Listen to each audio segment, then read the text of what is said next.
Hello friends, कैसे हैं आप सब। स्वागत है आपके अपने YouTube channel study with RPL पर। फ्रेंड्स, जैसे सबको पता ही है कि आज सीजीएसआई वालों का लैंग्वेज का एग्ज़ाम हुआ था। ओके, तो फ्रेंड्स उसी का अभी हम अनुमानित आंसर की लेके आए हैं। बाकी जो भी आपको जैसा लगेगा आप नीचे कमेंट बॉक्स में बता सकते हैं। जो भी आपको गलत लगेगा ये पूर्णतः अनुमानित रहेगी। फिलहाल ये क्वेश्चन पेपर का क्वेश्चन सेट ए था। बाकी आप अपने हिसाब से जो भी क्वेश्चन पेपर का सेट मिला था उस हिसाब से आप इसको मैच कर लेना। तो चलिए फ्रेंड्स, वीडियो को स्टार्ट करते हैं बिना टाइम वेस्ट किए।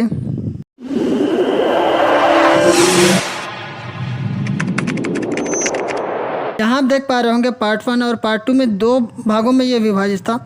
फर्स्ट पार्ट में हिंदी था और सेकंड पार्ट में इंग्लिश था। ओके, तो फ्रेंड्स इस वीडियो में हम खाली हिंदी का जो है क्वेश्चन आंसर पे डिस्कस करेंगे और हम अपनी अनुमानित जो आंसर की है वो बताएंगे।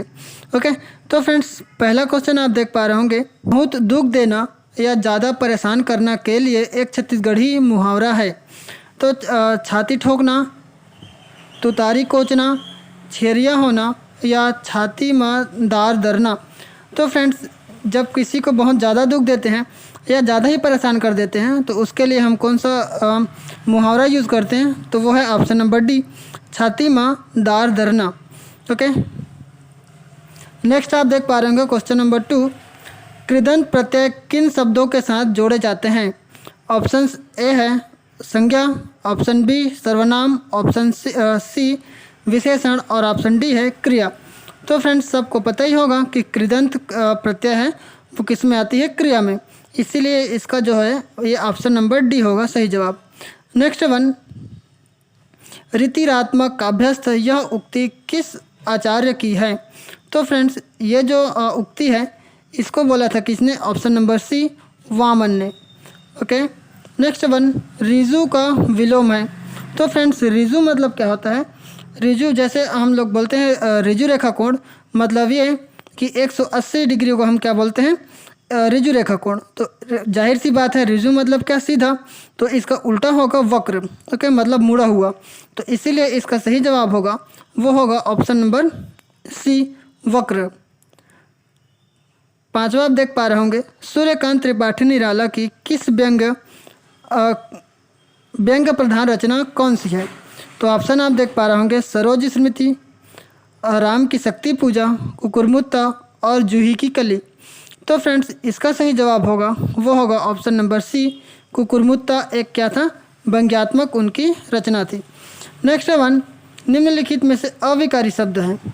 तो फ्रेंड्स अविकारी शब्द इसमें कौन सा है, संज्ञा होते हैं क्या, या सर्वनाम, या विशेषण, या अव्यय। तो फ्रेंड्स ये तो आपको पता ही होगा, सिंपल सा क्वेश्चन, ऑप्शन नंबर डी है अव्यय। अविकारी शब्द होते हैं अव्यय। नेक्स्ट हम देखें क्वेश्चन नंबर 7। तो यहाँ पे आपको दिख रहा होगा गुण संधि का उदाहरण है, गुण संधि। ओके, गुण स्वर संधि के बारे में पूछा गया है। महेंद्र, रविंद्र, सदैव और स्वागत। तो जहाँ पे आ की मात्रा और ई की मात्रा मिलके ए बन जाते हैं तो वहाँ पे क्या होता है, गुण स्वर संधि। तो जाहिर सी बात है आप देख पा रहे होंगे यहाँ पे, तो ऑप्शन नंबर ए इसका सही जवाब होगा महेंद्र। नेक्स्ट पे हम चले तो निम्नलिखित शब्दों में से जातिवाचक संज्ञा कौन सा है। ऑप्शंस है श्याम, रमा, तुलसीदास या लकड़ी।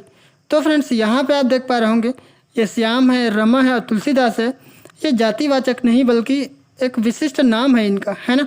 तो इसीलिए ये क्या है कि जो लकड़ी है ये होगा इसका जातिवाचक संज्ञा। मैथिल कोकिल की उपाधि किस कवि को दी गई है। तो फ्रेंड्स ऑप्शन आप देख पा रहे होंगे कि क्या पूछा गया है, मैथिल कोकिल, मैथिली शरणगुप्त, विद्यापति, अमीर खुसरो या जायसी। तो फ्रेंड्स इसका सही जवाब होगा वो होगा option number B Vidyapati. Okay, next पे हम चले, अन्वीति, अन्वीति का संधि विच्छेद होगा। ऑप्शन आप देख पा रहे होंगे, अनु प्लस इति, अनु जमा इति, अन जमा इति, अन व जमा इति और फिर अन जमा वीति। तो फ्रेंड्स इसका सही जवाब होगा वो होगा ऑप्शन नंबर ए, अनु प्लस इति। ओके, अन्वीति। नेक्स्ट आप देख पा रहे होंगे, निम्नलिखित शब्दों में से कौन सा शब्द जल का पर्यायवाची नहीं है। तो ऑप्शन आप देख पा रहे होंगे रसाल, अम्बु, सलील या वारी। तो फ्रेंड्स 11वां जो आप क्वेश्चन देख पा रहे होंगे, तो यहाँ पे अम्बु तो है ही, वारी भी है, सलील भी है, लेकिन जो रसाल है ये क्या है, जल का पर्यायवाची शब्द नहीं है। याद रखिएगा, पूछा गया है जो पर्यायवाची शब्द नहीं है उसको। नेक्स्ट आप देख पा रहे होंगे तद्भव शब्द का चयन कीजिए। ऑप्शंस आप देख पा रहे होंगे अखरोट, मुख, ग्राम और कर्म। क्या पूछा गया है, तद्भव। फ्रेंड्स इसका सही जवाब होगा वो होगा ऑप्शन नंबर ए, अखरोट है क्या है, तद्भव शब्द नहीं है, सॉरी तद्भव शब्द है। मुहावरा किस भाषा का अर्थ है। यहाँ पे आप देख पा रहे होंगे मुहावरा मूलतः किस भाषा का शब्द है। ऑप्शंस आप देख पा रहे होंगे हिंदी, अरबी, अंग्रेजी या फ्रेंच।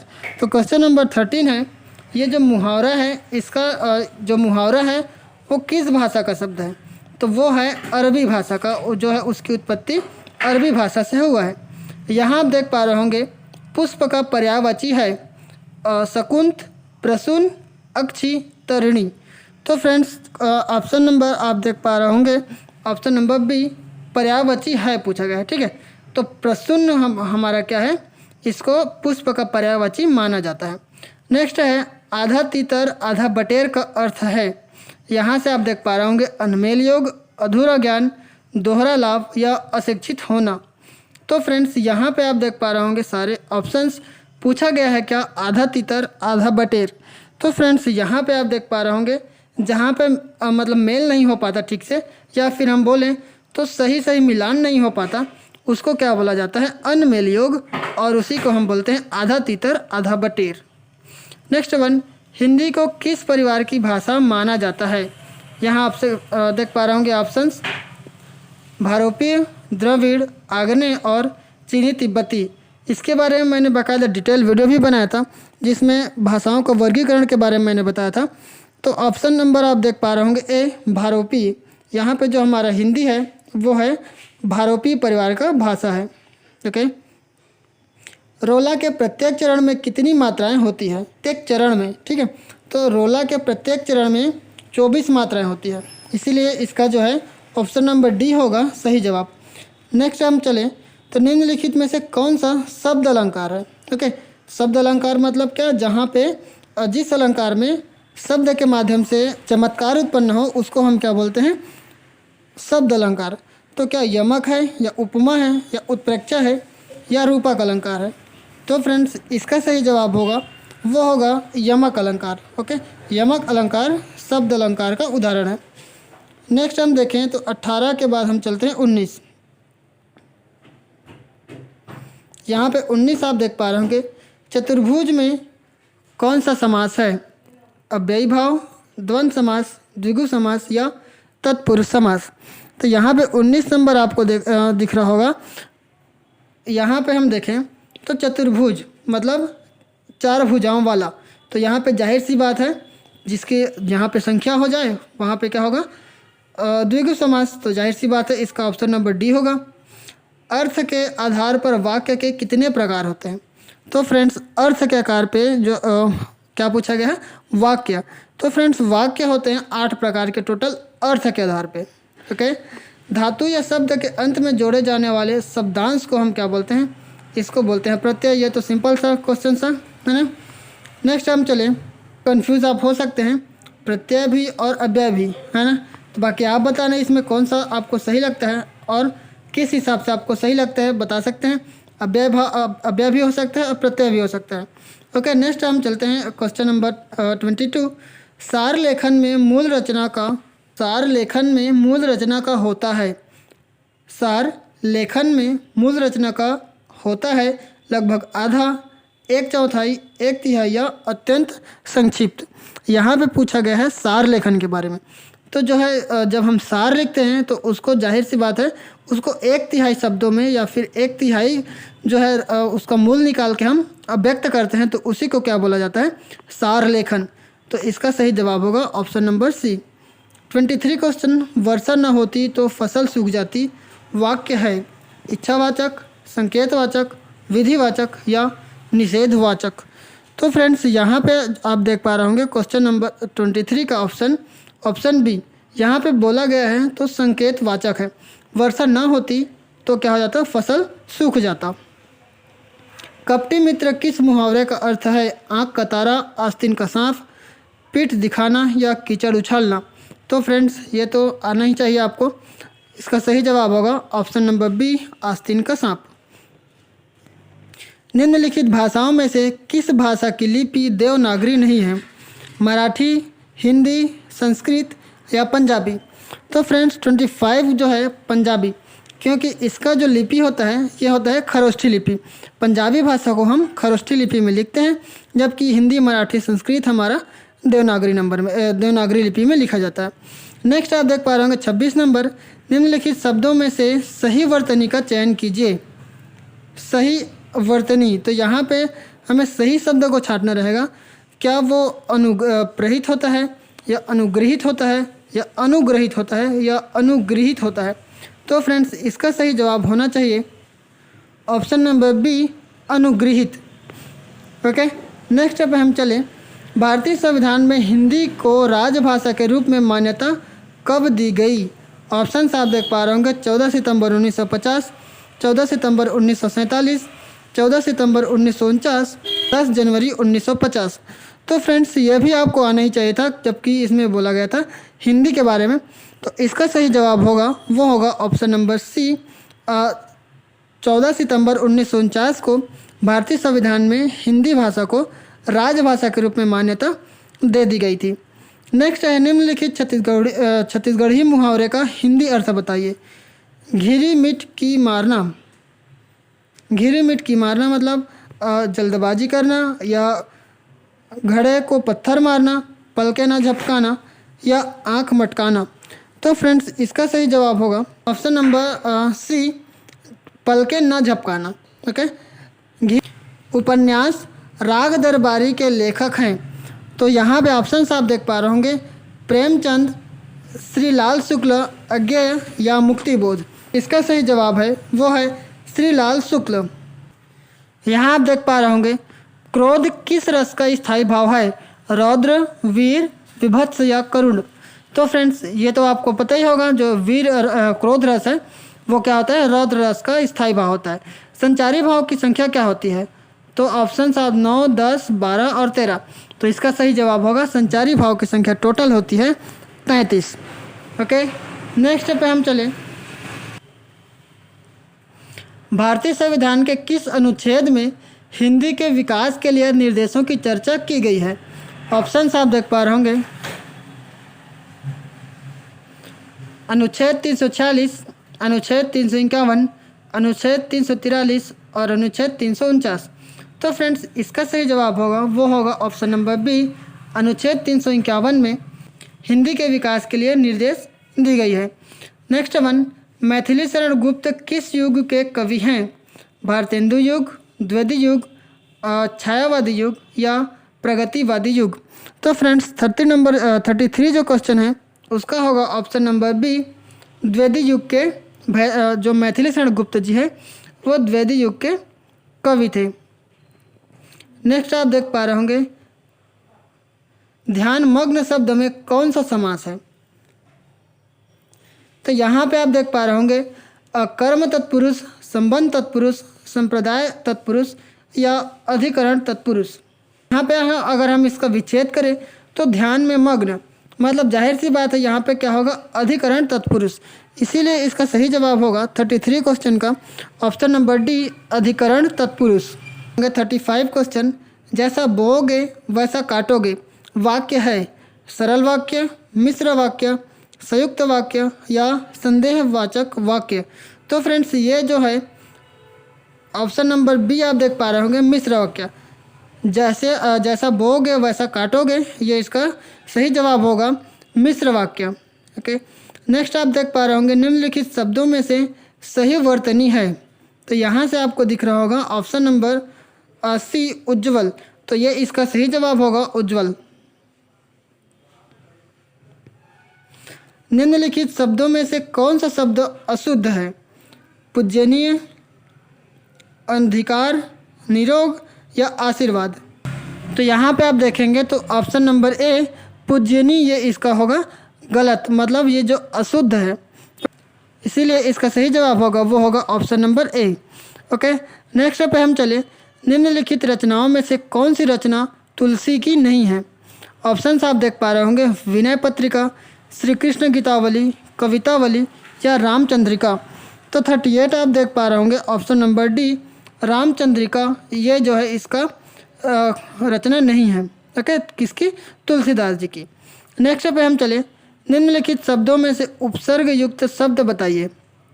उपसर्ग, जिसमें उपसर्ग हो मतलब जो मूल शब्द के पहले लगा हो। ओके, तो वो होगा ऑप्शन देख पा रहे होंगे, कृपाल, सामाजिक, मिलनसार या आगमन। तो यहाँ पे आप देख पा रहे होंगे अगर हम गमन को अलग कर देंगे तो यहाँ पे इसका जो प्रत्यय होगा वो आ हो जाएगा, है ना। तो आ प्लस गमन हम करें तो गमन भी एक क्या होता है? मूल शब्द होता है। ठीक है, तो इसीलिए इसका सही जवाब होगा वो होगा ऑप्शन नंबर डी आगमन। नेक्स्ट क्वेश्चन आप देख पा रहे होंगे 40वां। रीतियुक्त काव्य धारा के कवि हैं। ऑप्शंस आप देख पा रहे होंगे, केशवदास, मतीराम, बिहारी या घनानंद। तो फ्रेंड्स इसका सही जवाब होगा वो होगा ऑप्शन नंबर ए केशवदास रीतियुक्त काव्य धारा के कवि हैं। नेक्स्ट आप देख पा रहे होंगे कारक कितने प्रकार के होते हैं? तो ये तो आपको पता ही होगा, ऑप्शन नंबर डी होगा इसका सही जवाब। जो कारक है वो 8 प्रकार के हैं। नेक्स्ट आप देख पा रहे होंगे निम्नलिखित में से कौन सा छंद वर्णिक छंद है? ओके, ये थोड़ा डीपली क्वेश्चन है। दोहा, सोरडा, हरिगीतिका या कवित, क्या पूछा गया है? वर्णिक छंद। तो फ्रेंड्स ये जो कवित है ऑप्शन नंबर डी, ये क्या होता है? एक प्रकार का वर्णिक छंद होता है। नेक्स्ट आप देख पा रहे होंगे निम्नलिखित उपन्यासों में से प्रेमचंद का उपन्यास है सुनीता, त्यागपत्र, तमस या कर्मभूमि, किसकी पूछा गया है?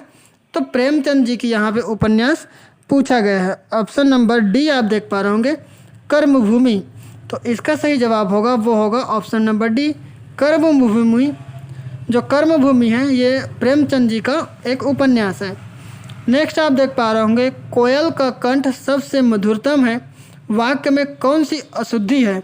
कौन सी अशुद्धि? यहाँ पे अशुद्धि के टाइप दिया है, क्या वो संज्ञा संबंधी अशुद्धि है, सर्वनाम संबंधी अशुद्धि है या विशेषण संबंधी अशुद्धि है या क्रिया संबंधी अशुद्धि है? तो यहाँ पे जबकि मधुरतम बोल दिया गया है तो यहाँ पे सबसे लगाने की ज़रूरत ही नहीं है। ओके, या तो अगर सबसे लगाता तो यहाँ पे मधुरतम नहीं लगा के खाली मधुर लगाता। ओके, तो यहाँ पे जो है वो है विशेषण संबंधी अशुद्धि। तो इसीलिए इसका सही जवाब होगा ऑप्शन नंबर सी विशेषण, क्योंकि ये जो है मधुर का क्या कर रहे हैं और उसको स्पेशल बता रहे हैं। ठीक है, तो इसीलिए इसका सही जवाब होगा ऑप्शन नंबर सी। यहाँ 45 आप देख पा रहे होंगे अभ्युदय शब्द में किस उपसर्ग का प्रयोग किया गया है? अ, अभि, अभ्यु या अभ्य। तो यहाँ पे अगर मैं इसका विच्छेद कर दूं तो आपको जानने में आसानी होगा। जैसे अभि जमा उदय, तो ये हो जाएगा इसका अभ्युदय। तो इसीलिए इसका उपसर्ग होगा वो होगा ऑप्शन नंबर बी अभी। ओके,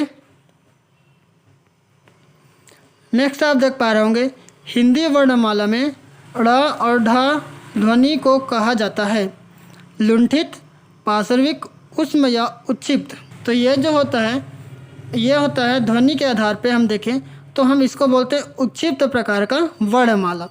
ओके, यहाँ आप देख पा रहे होंगे 47 पीपर पात सरिस मंडोला में वाचक शब्द है पीपर पात, सरिस, मन या डोला।